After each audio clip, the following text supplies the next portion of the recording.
Bendiciones, mis queridos y amados hermanos. En esta oportunidad me gustaría platicarles sobre la mansedumbre y la humildad del Señor. Nosotros como cristianos, mis amados, debemos de tener una conducta, ¿verdad? La Biblia dice que debemos de tener la misma actitud que hubo en Cristo Jesús, para de esa manera poder ir avanzando en nuestra vida cristiana.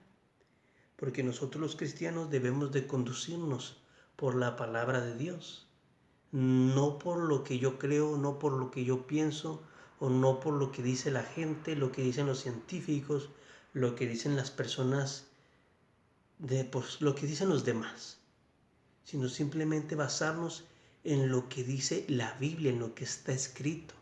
Es lo que nosotros como cristianos debemos de tener esa guía, ese parámetro, de saber qué cosas hay que hacer y qué cosas no debemos de hacer.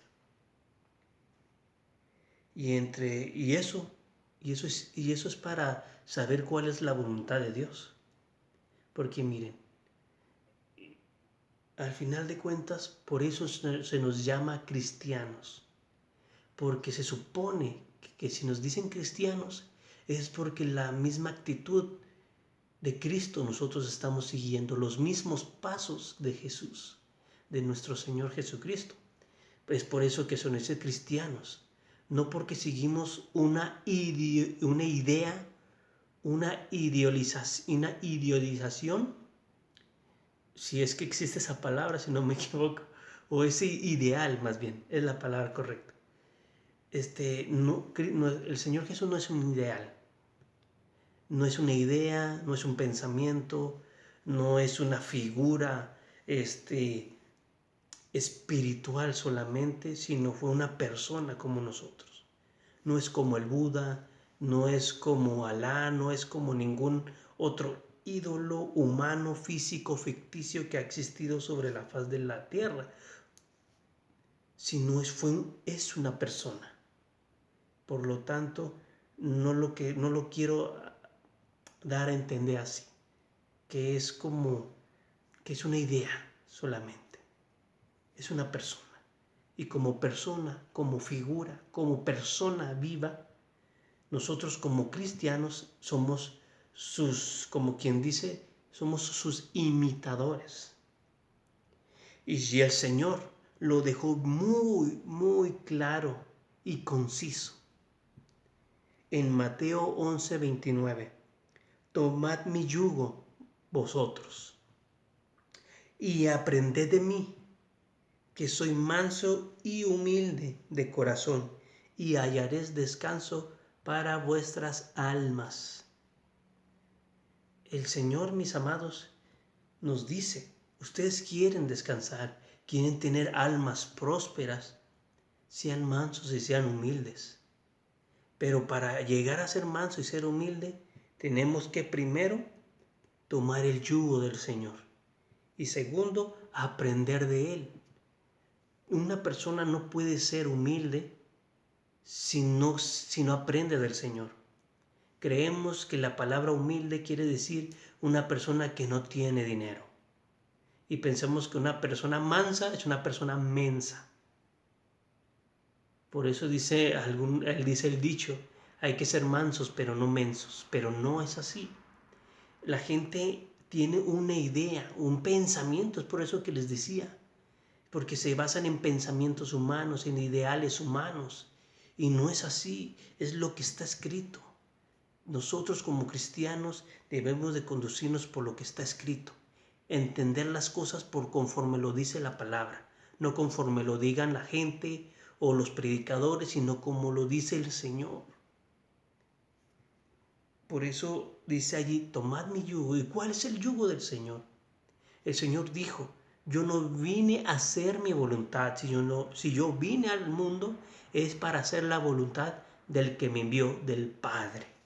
Ese es el yugo del Señor, tomar la voluntad del Padre y recrearla, hacerla, trabajar en ella.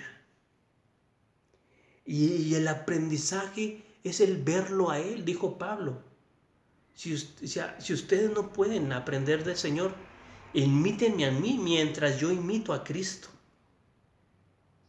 Entonces, mis amados, el aprendizaje es el imitar al Señor.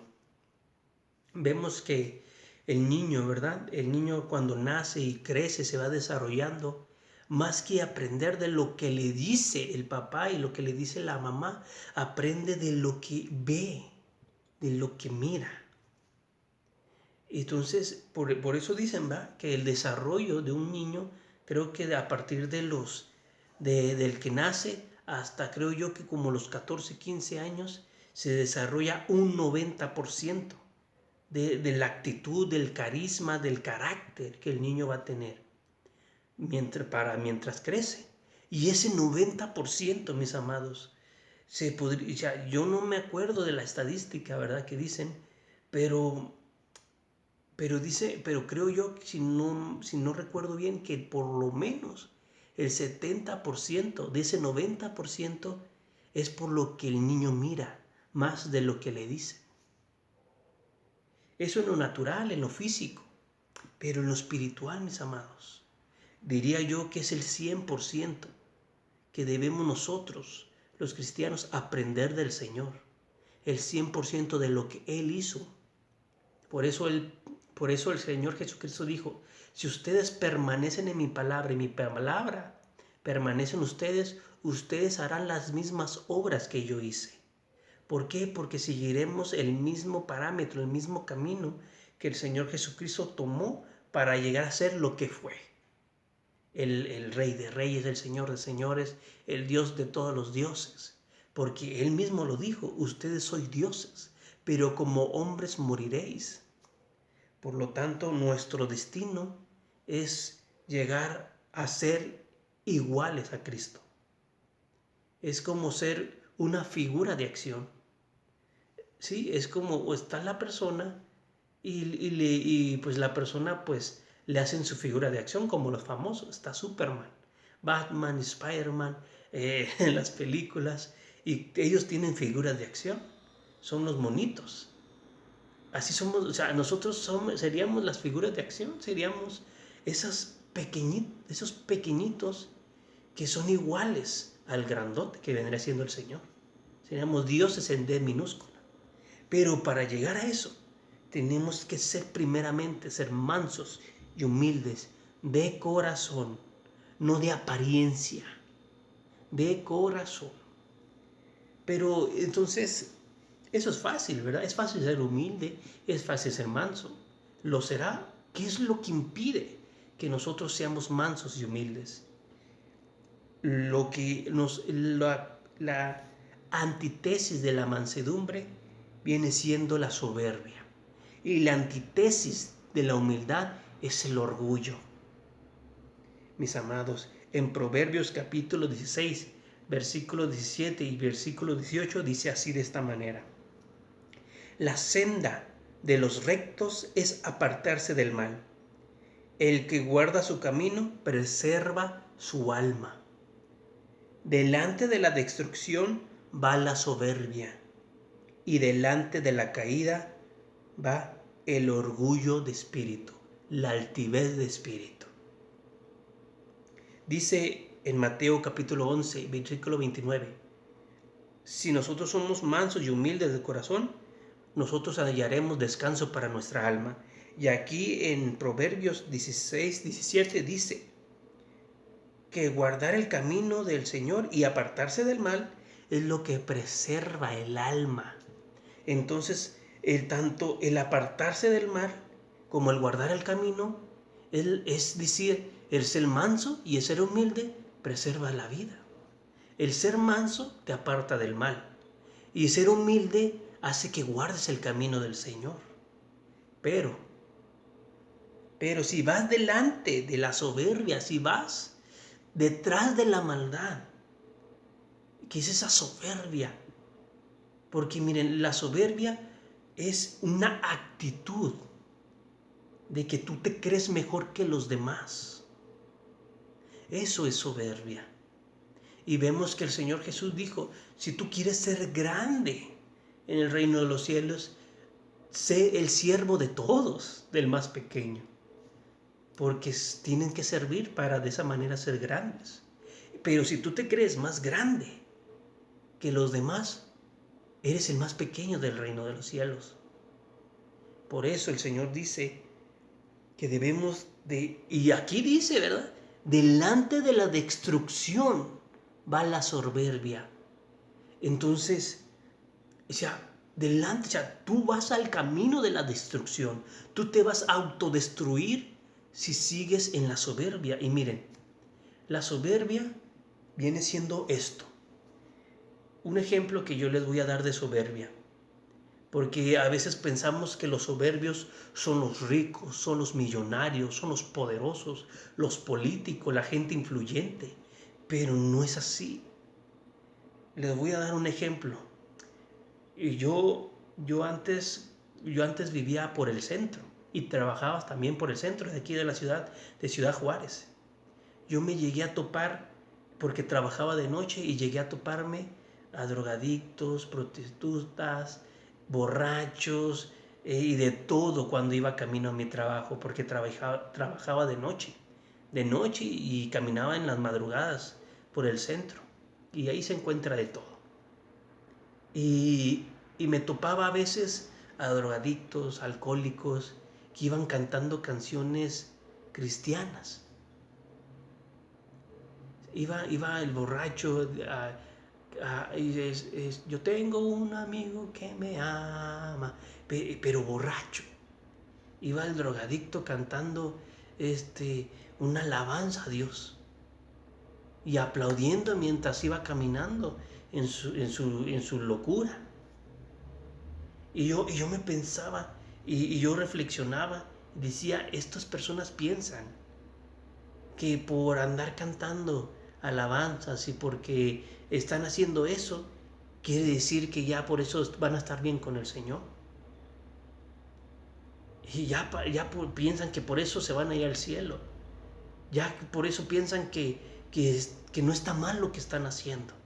Autodestruirse no está mal. ¿Por qué? Porque ellos hacen algo espiritual para recompensar la maldad que se están provocando. Y eso es la soberbia. Que rehusas ver la verdad. Rehusas ver lo que te está matando, lo que te está destruyendo. Eso es ser soberbio. Vemos a un faraón que le empieza a llover sobre mojado y llega Moisés y le dice, ¿ya vas a dejar ir libre a mi pueblo? Y luego él le dice, sí, lo voy a dejar ir, pero necesito que quites esta plaga de mí. Y luego le dice Moisés, ¿y cuándo quieres que ruegue al Señor para que quite esta plaga? ¿Y qué dijo el faraón? Dijo, mañana. Mañana, dijo. Porque ya, él era tan soberbio el faraón que no consideraba las circunstancias por las que le estaba pasando. Y se atrevió a decirle a Moisés que le quitara la plaga hasta mañana. Si alguien está bien necesitado, en ese mismo instante hubiera pedido, pero no era tan soberbio que no quería sentir que estuviera pidiendo ayuda. Hay cristianos que prefieren no pedir ayuda. Prefieren callarse sus problemas, andar en su pecado, andar haciendo cosas terribles y cometiendo hechos horripilantes que lo están destruyendo, en vez de ir a buscar ayuda del pastor, del delegado, de la administración.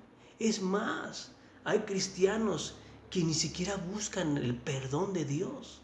Piensan que porque Dios entregó a su Hijo Jesucristo en la cruz del Calvario, en el cual por su sangre nosotros fuimos lavados, y por su sacrificio todos los pecados que nosotros cometemos han sido perdonados, pero piensan que por eso pueden vivir su vida destruyéndose. Y por eso dicen, no, yo sé que Dios me va a salvar, yo sé que cuando venga Cristo me voy a ir con Él. Yo sé que Dios me ama tanto que no le importa mi pecado, que no le importa mi maldad. No le importa, si es cierto, a Él no le importa tu pecado, a Él no le importa tu maldad, el que le importa eres tú. Pero si tú no te importas, tú no te das ese valor que te mereces, discúlpame, pero entonces no tienes valor, porque desprecias la sangre que fue derramada de Cristo sobre ti, que te perdonó. Si tú tienes ese pensamiento de que porque por gracia soy salvo, entonces por gracia puedo seguir pecando y haciendo con mi vida lo que yo quiera. Si tienes ese pensamiento, perdóname, pero tal vez no has nacido de nuevo. Tal vez ni siquiera eres un hijo de Dios. Porque dice en la palabra que el nacido de Dios no peca. Pero el que peca, abogado tiene con el Padre, que es Jesucristo.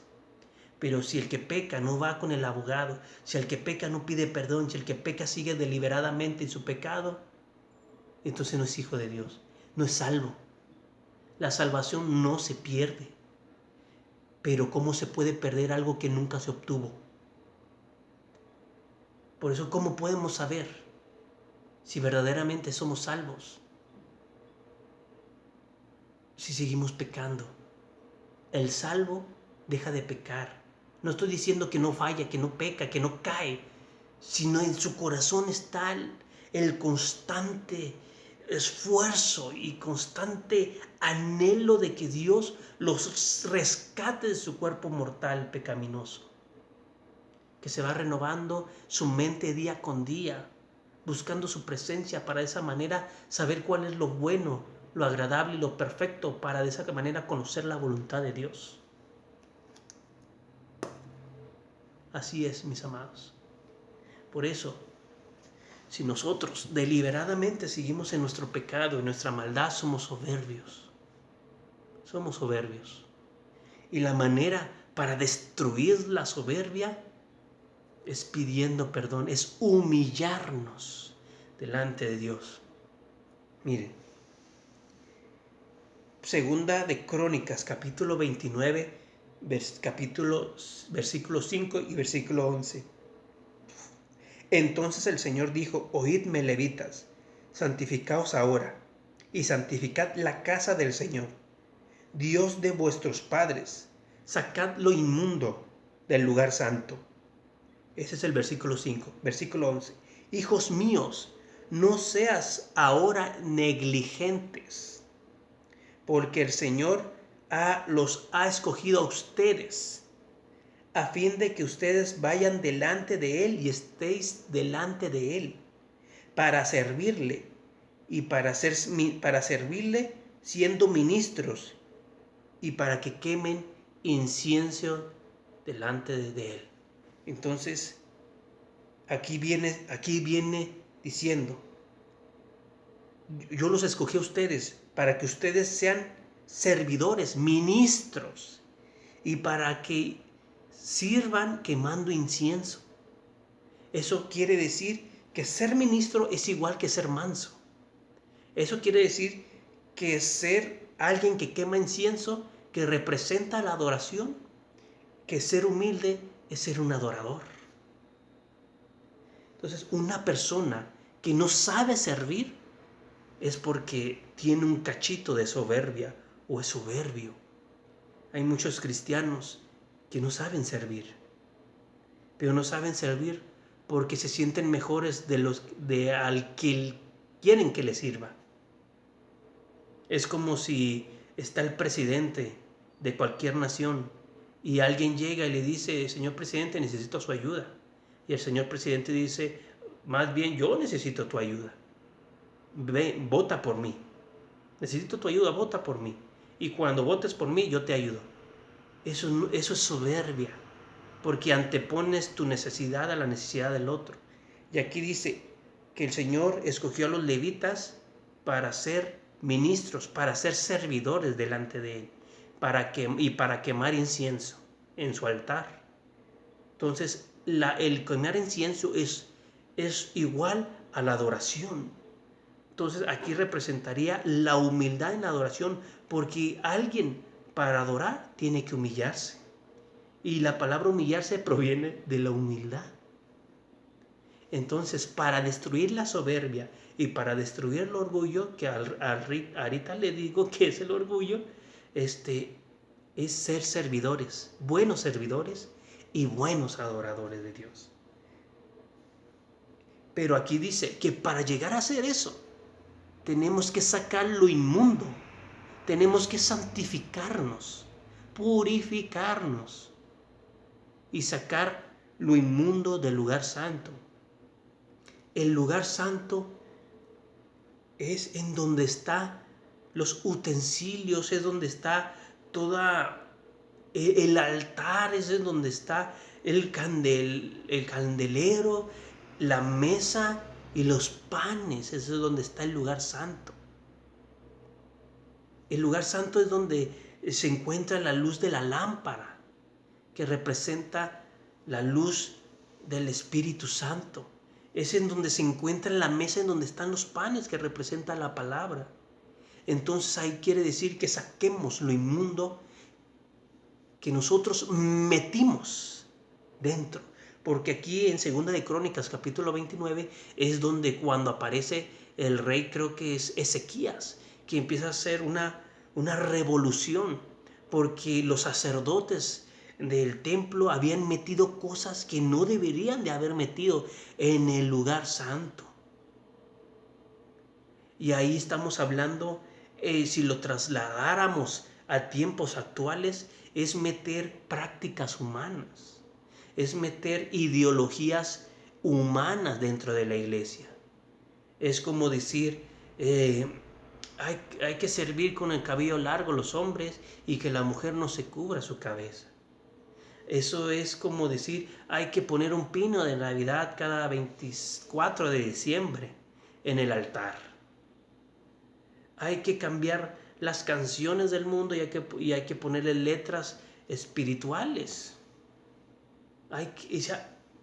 Son muchas cosas que no me quiero meter en eso. Pero es meter lo que no es. El Señor dio estipulado que va a estar en el lugar santo. ¿Qué es lo que hay en el lugar santo? Por eso dijo a Moisés: ten cuidado de hacer todo lo que te dije conforme al modelo que te enseñé, conforme a todo lo que está escrito. Entonces, todo lo inmundo que está dentro del lugar santo es todo lo que no debe estar allí, todo lo que no está escrito. Y si tú, como cristiano, has metido cosas en tu servicio al Señor, en tu devocional al Señor, que no está escrito en la palabra, tienes que sacar eso inmundo. Y entonces tú dirías, ¿y cómo me doy cuenta de las cosas inmundas que metí en mi vida, en mi mente, en mi cuerpo, en mi propia casa? ¿Cómo me doy cuenta de eso inmundo? Conforme a la palabra. Vete a lo que está escrito. Vete a lo que está escrito, y todo lo que tengas en tu casa, tanto en el corazón, en la mente, en el alma, en el cuerpo y en todo lo que te rodea, quita todo lo que no está escrito. No quieras aborrécelo todo lo que no está escrito. Así nomás. Pero bueno. En Isaías capítulo 57, versículo 15, dice: porque así dice el alto y sublime. Y aquí yo le puse en paréntesis, manso y humilde. ¿Y por qué lo puse en paréntesis? Porque para llegar, el Señor Jesús, para llegar a ser alto y sublime, se rebajó hasta lo más bajo. Dice que llegó hasta las profundidades del infierno para dar su cuerpo en el lago de fuego para ser consumido, y de allí ser como un carbón arrebatado por el Espíritu Santo. Lo dice el apóstol Pedro, y las profecías que están descritas, como la de Ezequiel, que dice que vio al sacerdote Yeshua carbonizado, y que el Espíritu Santo lo renovó y lo limpió y le restituyó su gloria. Es la gloria que el Señor Jesucristo dejó cuando vino al mundo y se humilló tomando un cuerpo de hombre para estar entre nosotros, para cargarlo de todo el pecado del mundo y del cosmos. De esa manera Él se humilló hasta lo más sumo y aprendió obediencia, por eso fue manso, porque fue obediente hasta la cruz del Calvario. Y eso le dio el título que está descrito y escrito aquí, en la palabra profética más segura. Isaías 57, versículo 15. Porque así dice el alto y sublime, que vive para siempre, cuyo nombre santo es. Habito en lo alto y en lo santo. Y también con el contrito, entre paréntesis, manso. Y el humilde de espíritu, para vivificar el espíritu de los humildes, vivificar el corazón de los contritos. ¿Qué es una persona contrita? Diría y preguntaríamos, una persona contrita es una persona que está constantemente en una renovación de su corazón, de su mente, que sabe y que entiende que todas las cosas que tiene es gracias a Dios, y que es el humilde de espíritu, es aquel que sabe que necesita al Espíritu Santo siempre. El manso es el que reconoce a Dios en todo lo que tiene, y el humilde es el que reconoce a Dios en todo lo que necesita. Manso en lo que tiene, humilde lo que necesita, lo que tiene y lo que no tiene, para retener y para conseguir. Manso para retener, humilde para conseguir. Y bueno, ese es el... Y luego también les voy a leer 66, versículo 2 de mismo Isaías. Pero a este miraré, al que es humilde y contrito de espíritu, que tiembla ante mi palabra. Una persona que es mansa y que es humilde a la vez. Porque no se puede, debemos de llegar a la actitud de Cristo. Ser manso y humilde, no solamente manso, y sino también humilde, no solamente humilde, sino las dos cosas. Y el que llegue a tener las dos cosas es el que Dios constantemente va a ver. Va a prestar totalmente toda su atención en Él. En aquel que es manso y humilde de corazón. El que tiembla ante su palabra. Entonces, una persona que se nota que es manso y humilde es aquella que tiembla, tiene temor ante la palabra de Dios. Es alguien que no la aborrece, es alguien que no la hace a un lado. Me voy a quitar lo cristiano para trabajar. No, no necesito palabra de Dios para vivir. No puedo involucrar mi fe en mi trabajo. No puedo involucrar mi fe en mis estudios. No puedo involucrar mi fe en mi vida personal. Eso es totalmente, eso es una idea errónea. No meter lo que es la fe en tu vida, separarla de algo que conforma tu vida, eso es un error terrible. La fe es lo que te debe de mover para todo, porque sin fe es imposible agradar a Dios. Pero bueno, para último, mis amados, ya para casi terminar, vi que el video, yo no pensé que se iba a tardar tanto, pero ni modo. Bueno, Juan capítulo 2, versículo 14. Encontró en el templo a los que vendían bueyes, ovejas y palomas, a los que cambiaban dinero allí sentados. Y el Señor, haciendo un azote de cuerdas, echó a todos afuera del templo, con las ovejas, los bueyes, y desparramó las monedas de los cambistas, y volcó las mesas, y les dijo a los que vendían las palomas: quitad esto de aquí, no hagas de la casa de mi padre una casa de comercio. Uno podrá decir, ¿esto qué significa, hermano? Aquí no se ve, aquí no menciona ni la mansedumbre, ni la humildad, ni la soberbia, ni el orgullo. Y miren, aquí lo que representa es una persona que es, o sea, sería todo lo contrario, porque se supone que mansedumbre es estar quieto y se supone que la humildad es no meterse en problemas. Y vemos que aquí el Señor dice que hasta agarra látigos y le empieza a pegar a la gente. O sea, esto es como contradecirse a sí mismo. Pero no. Aquí en Juan capítulo 2, versículo 14, es la representación de Crónicas capítulo 29. Porque dice que los levitas tuvieron que sacar todo lo inmundo. Y aquí el Señor está sacando lo inmundo. ¿Y de qué manera lo sacó? Con violencia. Ay, hermano, entonces hay que pegarle a la gente. Hay que ser violento para sacarlo del mundo. Pues no precisamente de esa manera. El Señor lo hizo porque el templo era físico. Era un templo hecho de piedra. Pero ahora nuestro templo es nuestro cuerpo. Y como dijo el apóstol Pablo, yo someto a esclavitud y golpeo mi cuerpo para así apartarlo del pecado. Entonces, nosotros debemos de hacer un azote de cuerdas dentro de nosotros y sacar lo inmundo, sacar la soberbia y sacar el orgullo.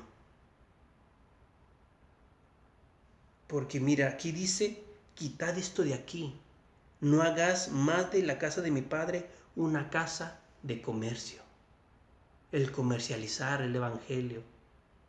Eso es como un sinónimo de inmundicia y un sinónimo de orgullo y soberbia. Porque ellos lo hacían dentro de la casa de Dios. De esa manera se creían más que Dios. Pero bueno.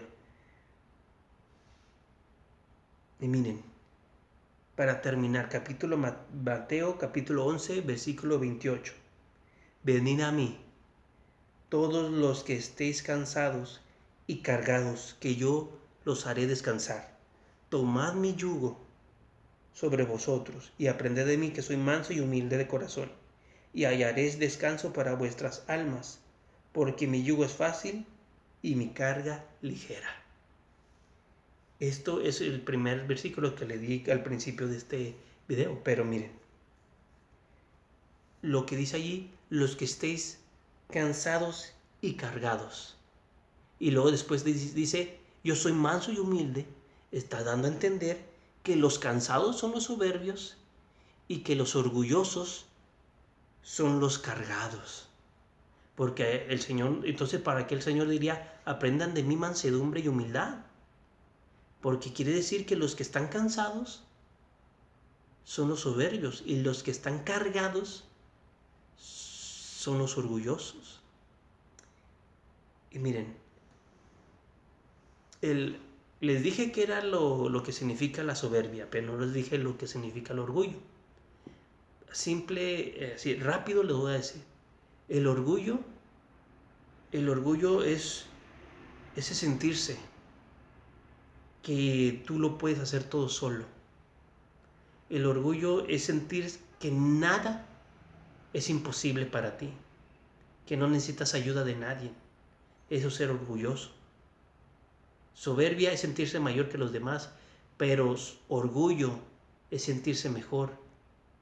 Es pensar que no necesitas de nadie.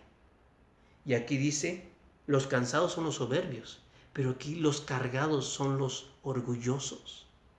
¿Cuánto cristiano no está cargado con sus problemas, con sus adicciones, con sus vicios? Pero piensan que por su orgullo, piensan que no necesitan de Dios. Yo no necesito ministrarme con el pastor. Yo puedo solo con la droga, yo puedo solo con esta situación. Y no es así. No hay que ser orgulloso, hermano. Hay que depender totalmente del Espíritu Santo, de Dios, de Cristo. No podemos depender de nuestras propias fuerzas, porque la carne es débil.